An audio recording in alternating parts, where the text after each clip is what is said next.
स्वागत है आपका दोस्तों बिहार न्यूज में। मैं हूं फिरदौस गनी और आप देख रहे हैं केडीबी लाइव। दोस्तों आज हो चुका है 14 नवंबर 2025। तो आज की पूरे बिहार की टॉप न्यूज लेकर आए हैं आपके लिए। वीडियो शुरू करने से पहले आपसे एक रिक्वेस्ट है कि अगर आप पहली बार इस चैनल पर आए हैं तो चैनल को सब्सक्राइब करके बेल आइकन को प्रेस कर दीजिए और साथ ही साथ वीडियो को लाइक कर दीजिए, अपने दोस्तों के साथ शेयर भी कीजिए। तो चलिए चलते हैं आज की खबरों की ओर। दोस्तों आज बिहार न्यूज की शुरुआत सबसे पहले करेंगे कि बिहार में आज वोटिंग की गिनती होगी। आज बिहार विधानसभा चुनाव को लेकर के आज साफ हो जाएगा कि सरकार किसकी बनने वाली है और कौन कौन से विधानसभा से कौन कौन विधायक बनने वाले हैं। जहां सबकी नज़रें इस पर टिकी हुई होगी। आज मोबाइल स्क्रीन पर, टीवी स्क्रीन पर सबकी नज़रें गड़ी हुई होगी और लोग इसका बेसब्री से इंतजार कर रहे हैं। जहां इसको लेकर के पूरे बिहार में 46 मतदान केंद्र बनाए गए हैं। 243 सीटों के लिए मतगणना प्रेक्षक बनाए गए हैं। जब वोटों की गिनती की समय की बात करें तो फिर 8 बजे से मतगणना शुरू होगी। जब सबसे पहले सर्विस वोटों यानी कि पोस्टल बैलेट की गिनती होगी। इसके बाद 8:30 बजे से ईवीएम की गिनती शुरू होगी। जैसे ही गिनती शुरू होगी उसके बाद 2 घंटे के भीतर रुझान भी आने लगेंगे। हालांकि धीरे धीरे तस्वीर साफ होगी। दोस्तों आज रिजल्ट आने वाले हैं और इससे आज साफ हो जाएगा कि बिहार में किसकी सरकार बन रही है। वह पर परिणाम से तय हो जाएगा कि नीतीश कुमार फिर से ताज पहनेंगे या तेजस्वी यादव को पहली बार मुख्यमंत्री की कुर्सी पर बैठने का मौका मिलेगा। लेकिन इससे पहले तमाम मीडिया हाउस ने एग्जिट पोल किया जिसमें एनडीए की सरकार बनती दिख रही है। लगभग हर एग्जिट पोल में एनडीए को बहुमत मिलने का अनुमान जताया है। वह पर बिहार विधानसभा चुनाव में बहुमत का आंकड़ा 122 है, यानी कि बिहार किसी भी पार्टी को सरकार बनाने के लिए 122 विधायकों का साथ चाहिए होता है। अगर एग्जिट पोल के अनुमान नतीजों में बदले तो फिर ये एनडीए सरकार बनाने में कामयाब हो जाएगी। सरकार बनने की स्थिति में असली सवाल ये होगा कि मुख्यमंत्री कौन होगा। हालांकि एनडीए ने पूरा चुनाव नीतीश कुमार के नेतृत्व में ही लड़ा है। जैसे पीएम मोदी से लेकर के गृह मंत्री अमित शाह और फिर गठबंधन के सभी नेताओं ने सार्वजनिक मंचों से बार बार ये कहा कि नीतीश कुमार के नेतृत्व में ही ये चुनाव है। जब मगर किसी भी नेता ने यह स्पष्ट नहीं किया है कि सरकार लौटने की स्थिति में नीतीश कुमार ही मुख्यमंत्री बनेंगे। हालांकि जेडीयू नेता ये कहते रहे हैं कि नीतीश कुमार ही सीएम बनेंगे। वहीं 2020 का चुनाव काफी टक्कर का रहा था। महागठबंधन ने अच्छा प्रदर्शन किया था लेकिन वे सरकार नहीं बना पाया था। जेडीयू को बीजेपी से कम सीटें मिली थी, इसके बावजूद भी एनडीए ने नीतीश कुमार को ही सीएम बनाया था। यहां तक कि चुनाव प्रचार के दौरान ही बीजेपी नेता कह चुके थे कि मुख्यमंत्री नीतीश कुमार ही होंगे। लेकिन इस बार ऐसा ऐलान किसी बीजेपी नेता ने नहीं किया है। ऐसे में अगर मामला बॉर्डर पर फंसता है तो नीतीश कुमार का भविष्य कुछ भी हो सकता है। दोस्तों मतगणना से ठीक पहले रोहतास जिले के सासाराम में एक बड़ा विवाद खड़ा हो गया है। आरजेडी ने सासाराम स्थित मतगणना केंद्र में देर रात एक ट्रक के बिना किसी पूर्व सूचना के घुसने का आरोप लगाते हुए वोट चोरी का गंभीर आरोप लगाया है। जहां इस घटना से नाराज आरजेडी प्रत्याशी और फिर कार्यकर्ताओं ने स्ट्रांग रूम के बाहर धरना प्रदर्शन शुरू कर दिया। आरजेडी के आधिकारिक सोशल मीडिया अकाउंट से घटना का एक वीडियो भी शेयर किया करते हुए जिला प्रशासन और फिर चुनाव आयोग से कई तीखे सवाल पूछे गए। जहां ट्रक चालकों को बिना पूछताछ के सामने लाए बिना क्यों भगा दिया गया, ये सवाल पूछा गया। जब कथित तौर पर ईवीएम से भरा हुआ ट्रक सासाराम के मतगणना केंद्र में बिना किसी पूर्व सूचना और फिर पारदर्शिता के जिला प्रशासन द्वारा क्यों घुसाया गया। वह पर आरजेडी ने बिहार चुनाव आयुक्त और फिर चुनाव आयोग को टैग करते हुए तत्काल इस मामले पर स्पष्टीकरण मांगा है। वह पर पार्टी ने चेतावनी दी है कि अगर प्रशासन ने सही जानकारी सामने नहीं रखी तो फिर कथित वोट चोरी को रोकने के लिए हजारों लोग मतदान केंद्र तक पहुंच जाएंगे। वहीं पर पूरा विवाद तब शुरू हुआ जब नगर थाना क्षेत्र के बाजार समिति परिसर जिसे ईवीएम के लिए विर्ज गृह बनाया गया है, उनके बाहर टीन का खाली बक्सा लदा एक ट्रक परिसर में पहुंचाया। वहीं पर इसे देख करके आरजेडी सहित कई प्रत्याशियों के समर्थकों ने हंगामा शुरू कर दिया और फिर स्ट्रांग रूम की सुरक्षा पर सवाल उठाए। दोस्तों बिहार में विधानसभा चुनाव की शुरुआत में वोट चोरी का मुद्दा जम करके उछाला गया, लेकिन जब चुनाव अपने शबाब पर पहुंचा तो फिर ये मुद्दा गायब हो गया। अब जब एग्जिट पोल सामने आ चुके हैं, चुनाव नतीजों की बेला है, ऐसे में एक बार फिर से वोट चोरी वाला जिन बोतल से बाहर निकल गया है। कांग्रेस और फिर राहुल गांधी के बाद अब आम आदमी पार्टी के ने भी इस मुद्दे को हथियार बनाते हुए भारतीय जनता पार्टी और फिर चुनाव आयोग पर हमला बोला है। आम आदमी पार्टी के राज्यसभा सांसद सांसद संजय सिंह ने बिहार विधानसभा चुनाव में वोट चोरी को लेकर के एक ऐसा दावा कर दिया है जिस पर भारी बवाल मचने के आसार हैं। संजय सिंह ने कहा है कि हमें 14 नवंबर को नतीजे का इंतजार करना होगा। मैं एक बात साफ कर रहा हूं कि वोट चोरी का इस चुनाव पर गहरा असर पड़ेगा। इसमें कोई भी शक नहीं है कि बिहार में 80 लाख वोट चोरी हुए हैं। 80 लाख मतदाता अपने मताधिकार से वंचित रह गए। वहीं पर संजय सिंह ने कहा है कि हमने देखा है कि चुनाव से पहले कैसे मरे हुए लोगों के हस्ताक्षर वाले फॉर्म जमा किए जा रहे थे।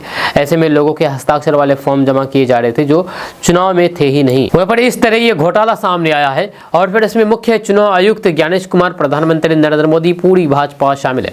इसका जवाब परिणामों पर जरूर असर पड़ेगा। वहीं पर बिहार चुनाव में मतगणना से एक दिन पहले जेडीयू प्रवक्ता राजीव रंजन प्रसाद ने कहा है कि इस बार एनडीए का प्रदर्शन 2010 से भी बेहतर होगा।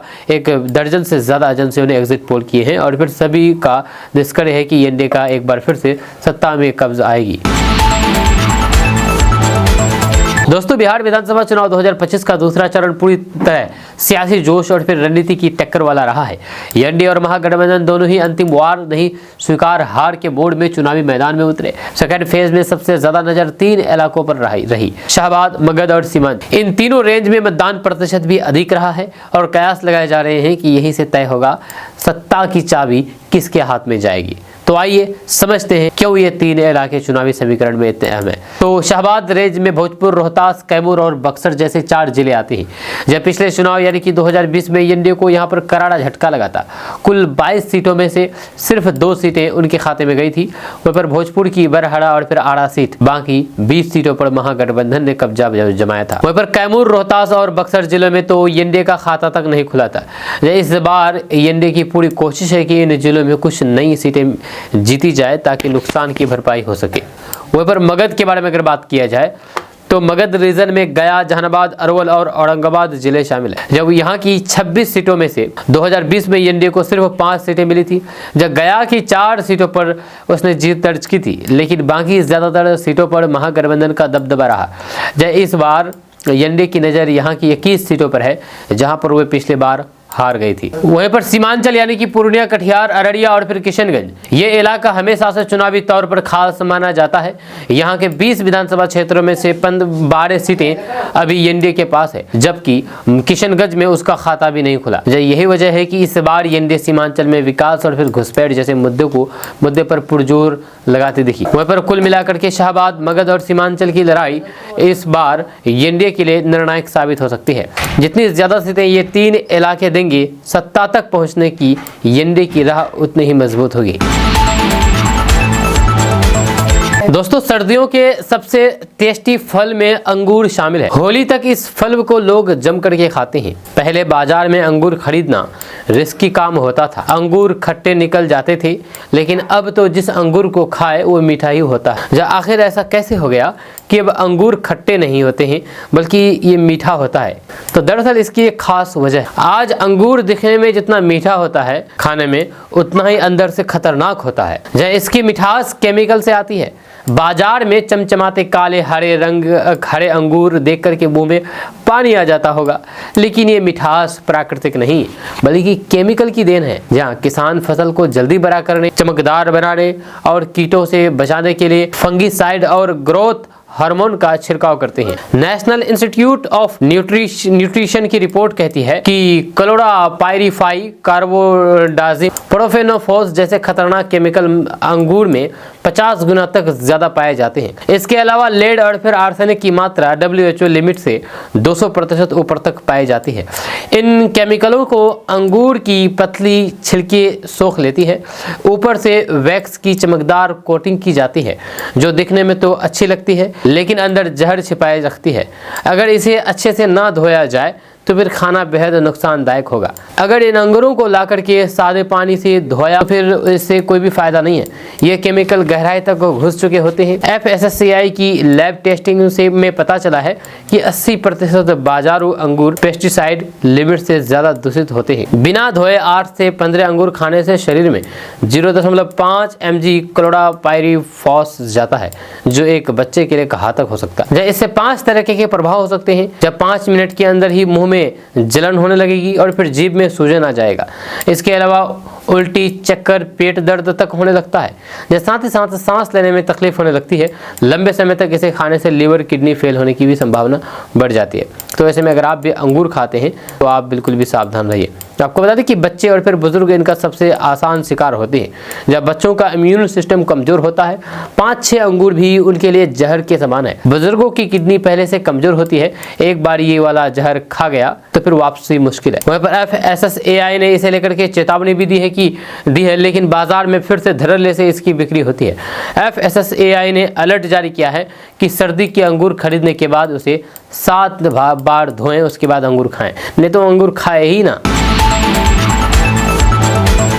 दोस्तों, बिहार विधानसभा चुनाव 2025 के नतीजे से पहले एग्जिट पोल के नतीजों में एनडीए की सरकार बनती दिख रही है। टुडेज चाणक्य का एग्जिट पोल भी जारी हो गया। इसमें एनडीए गठबंधन की सरकार को 160 सीटें मिलती दिख रही है, तो फिर आरजेडी गठबंधन को 67 सीटें मिल रही है। वहीं पर अन्य के खाते में 6 सीटें जा रही है। इससे पहले आया कई एग्जिट पोल में भी आंकड़ों ने यह बताया है कि बिहार में फिर से एनडीए की सरकार बनेगी। दूसरी ओर टुडेज चाणक्य ने जाति के आधार पर भी सर्वे किया, जैसे ये पता चला है कि यादव जाति के लोगों ने भी एनडीए गठबंधन को वोट दिया है। आरजेडी गठबंधन को 67% यादवों के वोट मिलते दिख रहे हैं। वहीं पर बीजेपी जेडीयू गठबंधन को 23% मत हासिल हुआ है। वहीं पर टुडेज चाणक्य के सर्वे के अनुसार एनडीए गठबंधन को इस चुनाव में ओबीसी और फिर ईबीसी इन 2 वर्गों का करीब 55% मत मिलता दिख रहा है। वहीं पर महागठबंधन को सिर्फ 24% के साथ संतोष करना पड़ सकता है। टाइगर अभी जिंदा है, ये पोस्टर पटना में लगे हैं, लेकिन इस पोस्टर की जो चमक है वो पूरे बिहार में जा रही है। दरअसल बिहार में विधानसभा चुनाव के नतीजे आने वाले हैं, जिसके बाद यहाँ की तस्वीर साफ हो जाएगी। इससे पहले राज्य के राजनीति में टाइगर अभी जिंदा है का नारा गूंज उठा है। जी हाँ, वहीं पर राजधानी पटना में जेडीयू कार्यालय के बाहर लगा एक पोस्टर सियासी चर्चा का केंद्र बन गया। इस बड़े से पोस्टर पर मुख्यमंत्री नीतीश कुमार की तस्वीर है, जिसके नीचे लिखा है टाइगर अभी जिंदा है। ये पोस्टर केवल एक नारा नहीं बल्कि जेडीयू की तरफ से दिया गया एक मजबूत संदेश है। इसे बिहार सरकार में मंत्री रहे रंजीत सिन्हा ने लगवाया है। ये पोस्टर उन सभी अफवाहों और फिर विपक्षी हमलों का जवाब है, जिसमें चुनाव शुरू होते ही नीतीश कुमार की गिरती सेहत और घटती लोकप्रियता को लेकर के सवाल उठाए जा रहे थे। इसका सीधा मतलब है कि एनडीए में किसी भी भ्रम और फिर विपक्ष के तमाम हमलों के बावजूद नीतीश कुमार अब भी बिहार की राजनीति में के सबसे मजबूत खिलाड़ी और दलित, महादलित, पिछड़ा, सवर्ण, अल्पसंख्यक के संरक्षक हैं।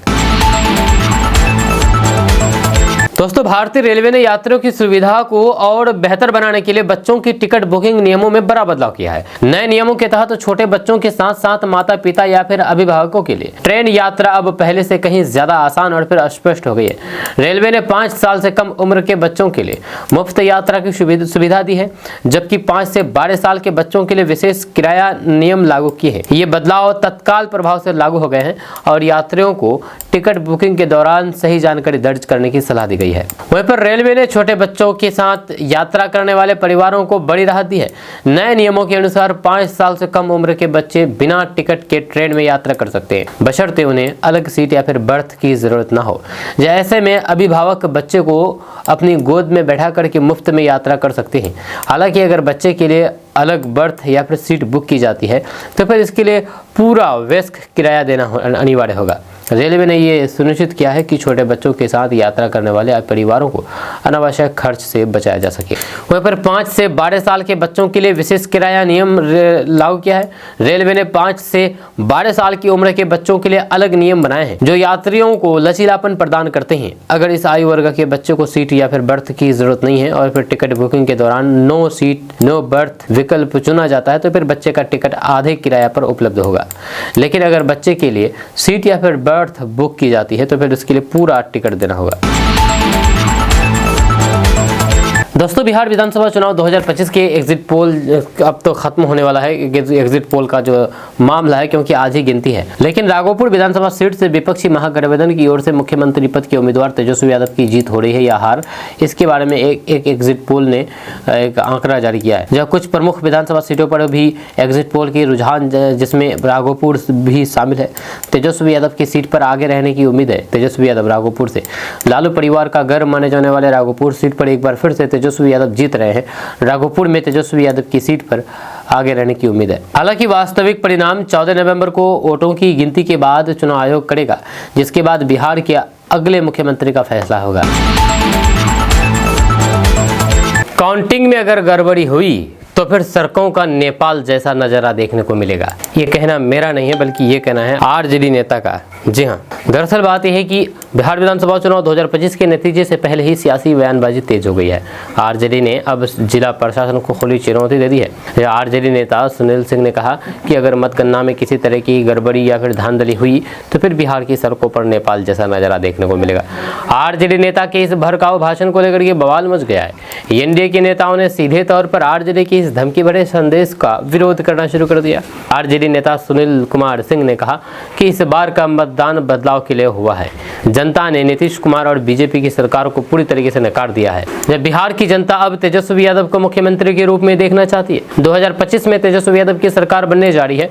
उन्होंने आगे कहा है कि हमने 2020 में भी देखा था कि 4-4 घंटे तक मतगणना रोकी गई थी। कई सीटों पर परिणामों को प्रभावित करने की कोशिश की गई थी, लेकिन इस बार अगर ऐसा हुआ तो फिर बिहार की सड़कों पर नेपाल जैसा नजारा दिखेगा। आरजेडी के कार्यकर्ता और जनता चुप नहीं बैठेंगे। सुनील कुमार सिंह के इस बयान को लेकर के सियासी हलचल तेज हो गई है। एनडीए नेताओं ने इसे सीधे धमकी करार दिया है और कहा है कि आरजेडी पहले से ही हार मान चुकी है, इसलिए जनता को भड़काने की कोशिश कर रही है।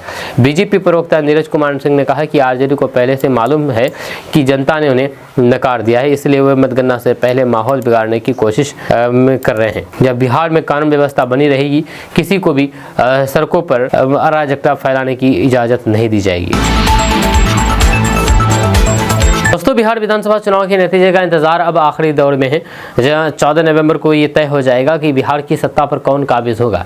क्या नीतीश कुमार एक बार फिर से मुख्यमंत्री बनेंगे या तेजस्वी यादव पहली बार सत्ता संभालेंगे? इसका जवाब जनता के फैसले से मिल जाएगा। नतीजों से पहले ज्यादातर एग्जिट पोल में एनडीए को स्पष्ट रूप से बढ़त मिलता हुआ दिख रहा है। वहाँ पर अधिकांश सर्वेक्षणों ने इसे बहुमत के आंकड़े तक पहुँचते हुए बताया है। वहाँ पर बिहार विधानसभा में पूर्ण बहुमत के लिए 122 सीटों की आवश्यकता होती है। ऐसे में अगर एग्जिट पोल के अनुसार अनुमान सही निकला तो ये लगभग तय माना जा सकता है कि एक बार फिर से नीतीश कुमार के नेतृत्व में एनडीए सरकार बनेगी।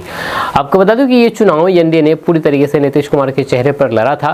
प्रधानमंत्री नरेंद्र मोदी और गृह मंत्री अमित शाह ने भी अपने भाषणों में बार बार यही दोहराया कि बिहार में नीतीश कुमार के नेतृत्व में एनडीए सरकार बनेगी। हालांकि विपक्षी नेताओं तेजस्वी यादव और राहुल गांधी का कहना रहा कि बीजेपी मुख्यमंत्री के तौर पर नीतीश को दोबारा मौका नहीं देगी। ये समीकरण तभी बदल सकता है जब बीजेपी और जेडीयू की सीटों में बड़ा अंतर सामने आया। वहीं अगर नतीजे बेहद कांटे के साबित हुए तो राजनीतिक समीकरण कुछ भी रूप ले सकते हैं।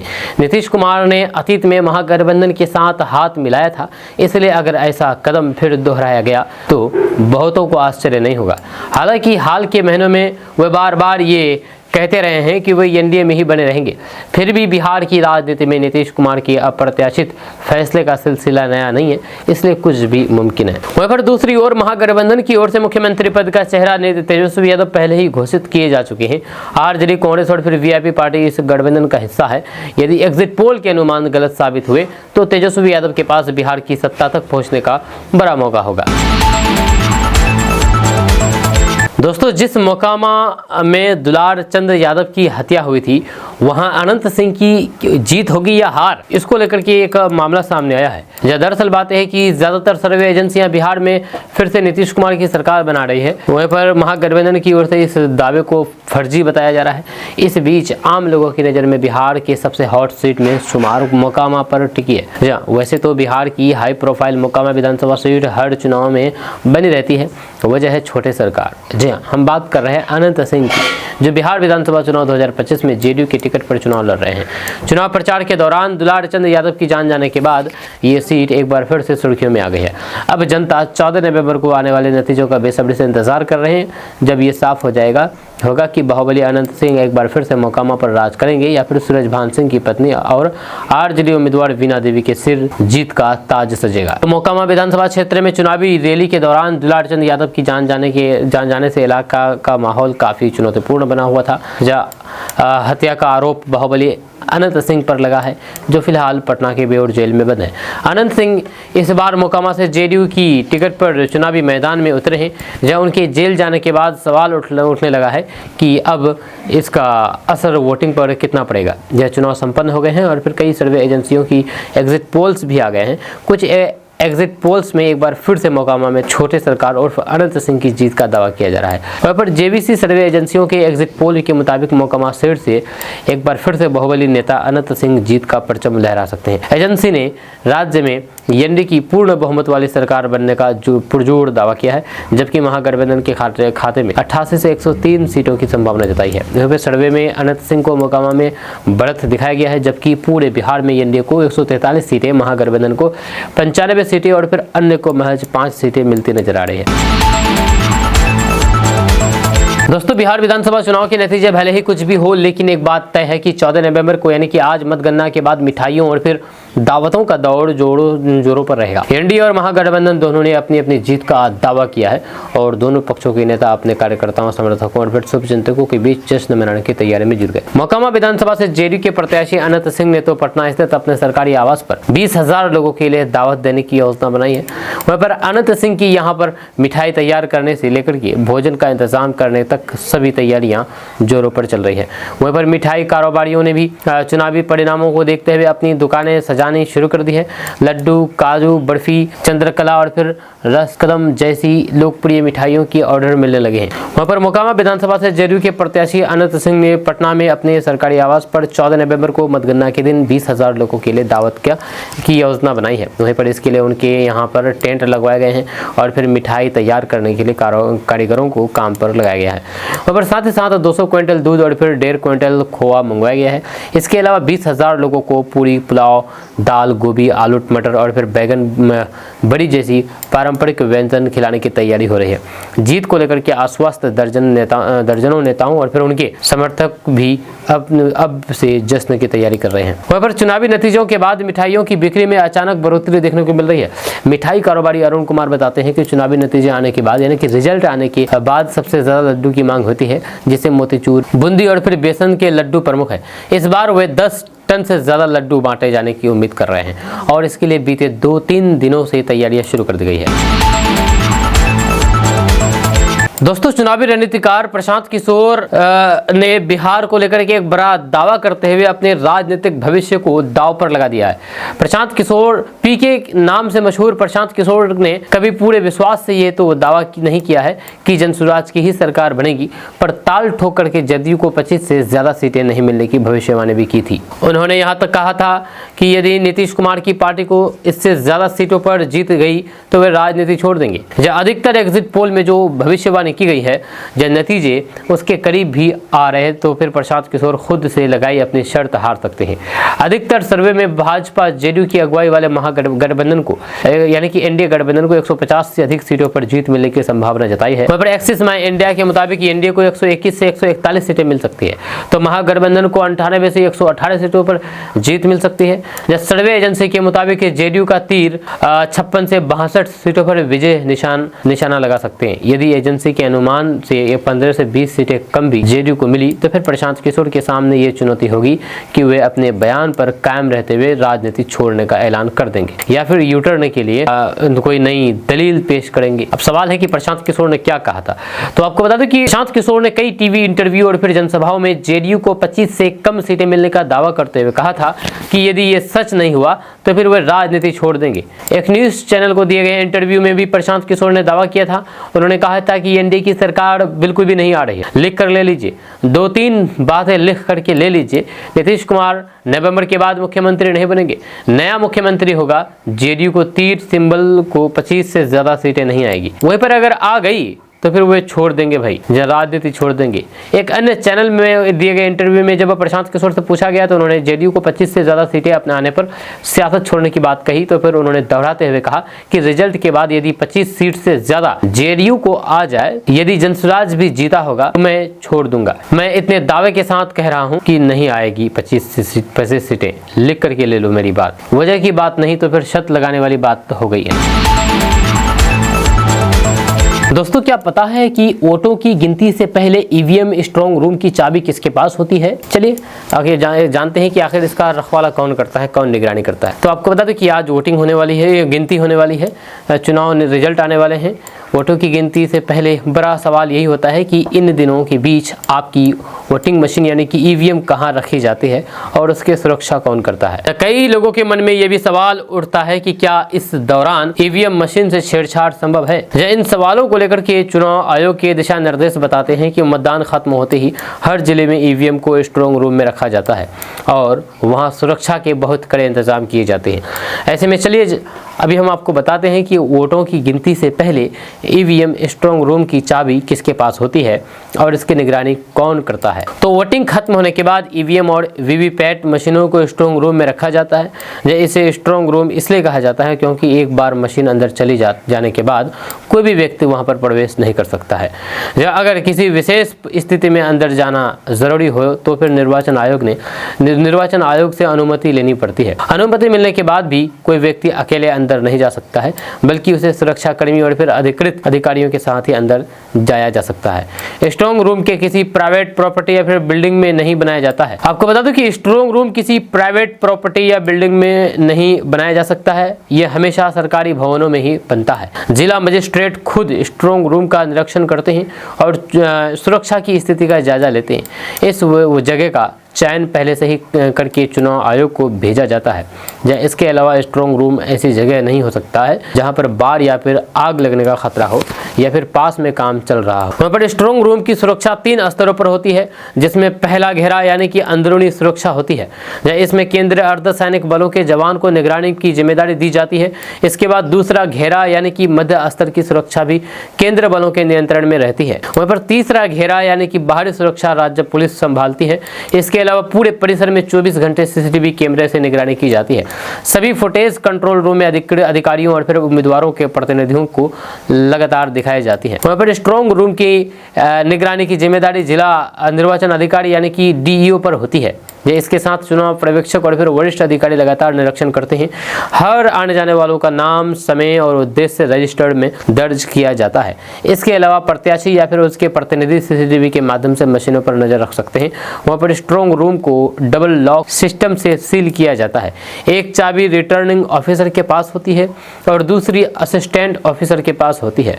वहाँ पर स्ट्रांग रूम सील करते वक्त सभी प्रमुख राजनीतिक दलों के प्रतिनिधि और फिर चुनाव आयोग के ऑब्जर्वर मौजूद रहते हैं। राजनीतिक दलों को अपने प्रतीक की सील भी लगाने की अनुमति होती है। इसके लिए उन्हें लिखित आवेदन देना होता है। वहाँ पर आमतौर पर स्ट्रांग रूम मतगणना वाले दिन ही खोला जाता है। ऐसे में आज सुबह 7 बजे बिहार में भी सभी स्ट्रांग रूम को खोला जाएगा। वहाँ पर स्ट्रांग रूम का दरवाजा सभी प्रत्याशियों या फिर उनके प्रतिनिधियों की मौजूदगी में ही खोला जाता है।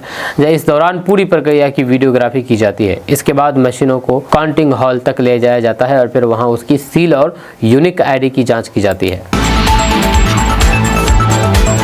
दोस्तों किशनगंज में 78.15% मतदान होने के बाद अब ये चारों तरफ चर्चा हो रही है कि आखिर कौन जीत रहा है ये चुनाव, जहाँ किस कैंडिडेट को किस तरफ से ज्यादा वोट मिले हैं, इस तरीके की चर्चा हो रही है। हालांकि इसका फाइनल रिजल्ट तो कल ही पता चलेगा, लेकिन उससे पहले लोग हर जगह ये चर्चा कर रहे हैं कि आखिर कौन जीत रहा है, कौन हार रहा है। तो आपको बता दूं कि चुनाव खत्म होते ही किशनगंज की फिजाओं में एक ही सवाल तैर रहा है कि कौन जीतेगा। हर गली चौराहे, चाय पान की दुकान से लेकर के निजी दफ्तरों तक चुनावी चर्चा गर्म है। विधानसभा चुनाव के दूसरे चरण में किशनगंज जिले की 4 सीटों किशनगंज, ठाकुरगंज, कोचाधामन और फिर बहादुरगंज पर 78.15% मतदान किया गया है। यह अब तक का सबसे ऊंचा मतदान प्रतिशत माना जा रहा है, जिसने सभी राजनीतिक दलों के समीकरण बदल दिए हैं। 2020 में जहां पर सिर्फ 62.32% मतदान हुआ था, वहीं पर इस बार यह आंकड़ा करीब 16% अधिक रहा। यह बढ़ोतरी सिर्फ आंकड़ों की नहीं बल्कि जनता के रुझान और फिर जागरूकता का संकेत भी है।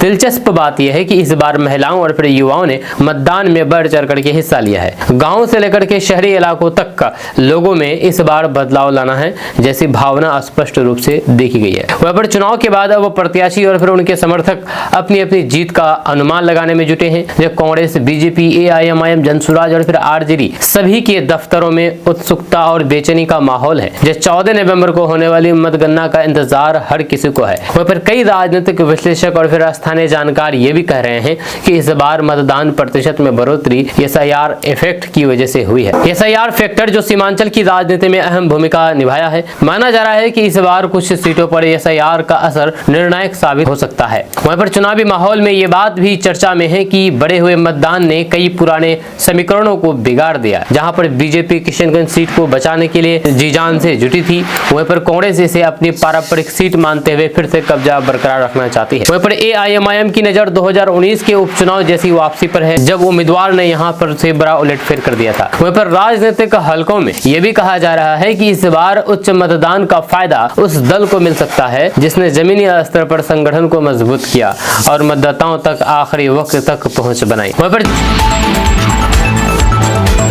दोस्तों, बिहार विधानसभा चुनाव 2025 का सबसे रोमांचक मोड़ अब बस कुछ ही घंटों है दूर है। शुक्रवार यानी कि कल 14 नवंबर को ये तय हो जाएगा कि इस बार बिहार की सत्ता किसके हाथों में जाएगी। क्या नीतीश कुमार के नेतृत्व में एनडीए फिर से वापसी करेगी या फिर तेजस्वी यादव का महागठबंधन इस बार जनता का भरोसा जीत लेगा। जहाँ बिहार के सभी 38 जिलों में मतगणना की तैयारी पूरी कर ली गई है। चुनाव आयोग के दिशा निर्देश के मुताबिक गुरुवार देर रात तक सभी स्ट्रॉन्ग रूम को सील कर दिया गया है। हर स्ट्रॉन्ग रूम पर सीसीटीवी निगरानी के साथ सुरक्षा बलों की तैनाती की गई है। जब मतगणना के दिन यानी कि शुक्रवार को सुबह 8 बजे के बाद उम्मीदवारों और फिर उनके एजेंटों की मौजूदगी में स्ट्रॉन्ग रूम खोले जाएंगे और फिर वोटरों की गिनती शुरू होगी। वहीं पर बिहार में कुल 46 काउंटर सेंटर बनाए गए हैं, जिन पर लगभग 1,25,000 कर्मी तैनात रहेंगे। जहाँ हर विधानसभा क्षेत्र के लिए अलग अलग काउंटिंग प्रेरक्षक भी नियुक्त किए गए हैं। वहीं पर आयोग ने साफ कर दिया है कि पारदर्शिता के लिए हर काउंटिंग राउंड की वीडियोग्राफी होगी। वहीं पर गिनती की प्रक्रिया की शुरुआत सुबह 8 बजे पोस्टल बैलेट से होगी। आमतौर पर इनकी गिनती में 1 घंटे का समय लगता है। इसके बाद सुबह 8:30 बजे से ईवीएम की गिनती शुरू हो जाएगी। यह शुरुआती 2 घंटे में ही पहले रुझान सामने आने लगेंगे। वहीं पर चुनाव आयोग की वेबसाइट और फिर विभिन्न न्यूज चैनल्स पर मतगणना की रियल टाइम अपडेट दी जाएगी। केडीवी लाइव के माध्यम से भी आप इसके अपडेट पा सकते हैं। फेसबुक में और यूट्यूब में लाइव आपको अपडेट दी जाएगी। वहीं पर इस बार आयोग ने एक नया लाइव पोर्टल भी लॉन्च किया है, जहां पर हर विधानसभा की वोटिंग ट्रेंड्स और फिर राउंड वाइज गिनती का डेटा उपलब्ध रहेगा। वहीं पर काउंटिंग प्रक्रिया के दौरान सुरक्षा को लेकर भी पुख्ता इंतजाम किए गए हैं। जब मतगणना केंद्रों के चारों ओर सुरक्षा के 3 परतें होंगी। सबसे बाहरी घेरा स्थानीय पुलिस का होगा, वहीं पर दूसरा राज्य पुलिस और फिर तीसरा केंद्रीय बलों का। वहीं पर किसी भी अनाधिकृत व्यक्ति को काउंटिंग सेंटर में प्रवेश की अनुमति नहीं होगी। वहीं पर किशनगंज समेत सीमांचल के जिलों में भी माहौल गर्म है। यहाँ पर 4 सीटों ठाकुरगंज, किशनगंज, बहादुरगंज और कोचाधामन पर 11 नवंबर को वोटिंग हुई थी और 78.15% रिकॉर्ड मतदान के बाद अब सभी की नजर नतीजों पर टिकी है। यहाँ के मतदाता जानना चाहते हैं कि क्या कांग्रेस अपने घर को बचा पाएगी या एआईएमआईएम फिर से चमत्कार करेगी या फिर बीजेपी पहली बार कोई अप्रत्याशित जीत दर्ज करेगी या फिर जनसुराज यहाँ पर पहली बार चुनाव लड़ रहे हैं और कोई जनसुराज क्या गुल खिलाएगी। वहीं पर 2020 में बिहार चुनाव के परिणाम देर शाम तक आने शुरू हुए थे। इस बार भी आयोग का अनुमान है कि अंतिम नतीजे रात 10 बजे के बाद ही स्पष्ट हो पाएंगे। अब देखना दिलचस्प होगा कि जनता ने किस पर भरोसा जताया है। दोस्तों, राजधानी पटना से लेकर के सीमांचल के किशनगंज, अररिया और कटिहार, पूर्णिया तक हर गली चौक चौराहों पर बस एक ही चर्चा है कि कौन जीतेगा बिहार। इस बार का मुकाबला बेहद दिलचस्प और कड़ा है। एक और मुख्यमंत्री नीतीश कुमार और फिर उनकी पार्टी जेडीयू है, जिन्हें लंबे शासन के बाद एंटी इनकम्बेंसी का सामना करना पड़ रहा है। तो दूसरी ओर लालू यादव की पार्टी आरजेडी है, जो इस बार अपने पुराने जनाधार को फिर से एकजुट करने में लगी हुई है। जब वहीं पर साथ ही भाजपा और फिर कांग्रेस दोनों ने भी पूरी ताकत झोंक दी है। भाजपा प्रधानमंत्री नरेंद्र मोदी की लोकप्रियता पर भरोसा कर रही है। वहीं पर कांग्रेस ने रोजगार, शिक्षा और फिर महंगाई के मुद्दे पर जनता को लुभाने की कोशिश की है। लेकिन इन सब के बीच छोटे क्षेत्रीय दलों ने भी कई सीटों पर समीकरण बिगाड़ दिए हैं, चाहे वो एआईएमआईएम, जनसुराज या फिर वीआईपी पार्टी ही क्यों न हो। वहीं पर चुनाव आयोग के अनुसार इस बार बिहार में 70% से अधिक मतदान दर्ज हुआ है, जो बताता है कि जनता इस बार बदलाव को लेकर के गंभीर है। वहीं पर महिलाओं और फिर युवाओं की भागीदारी भी पहले से कहीं ज्यादा रही है, जिसने नतीजों को और भी अनिश्चित बना दिया है। वहीं पर चुनावी विश्लेषकों की माने तो इस बार का परिणाम सिर्फ सत्ता परिवर्तन नहीं बल्कि जनता के मूड का भी फैसला होगा। वहीं पर राजनीतिक पंडितों का कहना है कि ग्रामीण इलाकों में जातीय समीकरणों से ज्यादा इस बार मुद्दों ने असर दिखाया है। खास करके बेरोजगारी, भ्रष्टाचार और फिर महंगाई के खिलाफ गुस्से ने कई सीटों पर बड़ा फर्क पैदा कर दिया है। वहीं पर उधर सीमांचल की सीटें इस बार भी निर्णायक भूमिका निभा सकती है। किशनगंज, कोचा, दमन, बहादुरगंज और ठाकुरगंज जैसी मुस्लिम बहुल सीटों पर AIMIM, कांग्रेस और फिर राजद के बीच सीधा मुकाबला देखने को मिल सकता है। आज रात की बेचैनी कल सुबह के नतीजों में बदल जाएगी और तभी साफ हो पाएगा कि जनता ने किस पर भरोसा जताया है। क्या नीतीश कुमार फिर एक बार सत्ता पर काबिज होंगे? क्या तेजस्वी यादव को जनता नए बिहार की बागडोर सौंपेगी या फिर कोई तीसरा विकल्प सत्ता की कुंजी अपने हाथ में ले जाएगा? वहाँ पर सवाल कई है, जवाब कल मिलेंगे, लेकिन एक बात तय है कि बिहार की सियासत में आज की रात बेहद भारी है, क्योंकि कल सुबह ये तय हो जाएगा कि बिहार का असली सरताज कौन बनेगा। आपका इसके बारे में क्या कहना है? नीचे कमेंट बॉक्स में कमेंट करके जरूर बताइएगा। मिलते हैं नेक्स्ट वीडियो के साथ, तब तक के लिए जय हिंद, जय भारत।